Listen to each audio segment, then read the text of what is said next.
good evening everyone र आज चाहिँ हामी मोमो खाने सल्लाह गऱ्यौँ किनभने केलिन पाल्मुलाई चाहिँ भन्दा पुरा मोमो खानु मन परेछ परमामासँग मैले 2 खेप पठाएँ तर 2 खेपै मोमो नपाउँदा चाहिँ लु घरमै बनाउँ भनेर सल्लाह गऱ्यो सरसामान ल्याएर मैले प्याज तास्दैछु यहाँ आँखा पोलेर यस्तो बिजोक भएको थियो तर पनि प्याज ठुल्ठुलो ल्याएको थिएँ आगेले सजिलो पऱ्यो यहाँ किमा गरेँ आगेले अन्त मैले किमा रेडी गरेँ मैले डल्लाहरू बनाएर रेडी गरेर चाहिँ यहाँ अब मैले मोमो बनाउन थाल्दैछु किनभने आगेलाई बेल्नु आउँदैन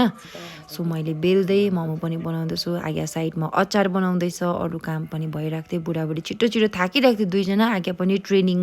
दिएर आएको गरममा दिनभरि उब्नु पर्यो भन्दै थियो खुट्टा दुख्यो भन्दै थियो तर पनि छिटो छिटो मिलबाटकै काम गरेर चाहिँ हामीले मोमोहरू बनायौँ र यसरी चिकन मोमोमा चाहिँ अलिक कोपी पनि लगाइदियो किनभने केलिनले कोपीहरू सब्जीहरू खाँदैन अन्त हामी चाहिँ त्यसरी बनाएर खुवाउँछ सो यहाँ मोमो पनि मैले बसाइहालेँ 3टा सेटमा एकैचोटि र अगाडि अचार रेडी गर्नुभयो अनि त्यसको बादमा चाहिँ हामीले मोमो मिलेर सबैले खायौँ म चाहिँ सोया सससँग पनि खाइहाल्छु अचारसँग भन्दा पनि मलाई सोया सससँग पुरा मनपर्छ तपाईँहरू पनि ट्राई गर्नुहोस् पुरा मिठो हुन्छ सोया सससँग मात्रै सो म चाहिँ सोया सससँग पनि खाँदैछु अचारसँग पनि खाँदैछु केलिन पनि छेउमा इन्जोय गरिरहेको थियो सो हामीले चाहिँ अब धेरै बादमा मोमो बनाएर खायो घरमा त्यसले गर्दा चाहिँ ऊ चाहिँ पुरा खुसी भइरहेको थियो मासु चाहिँ किन नलगाउनु भएको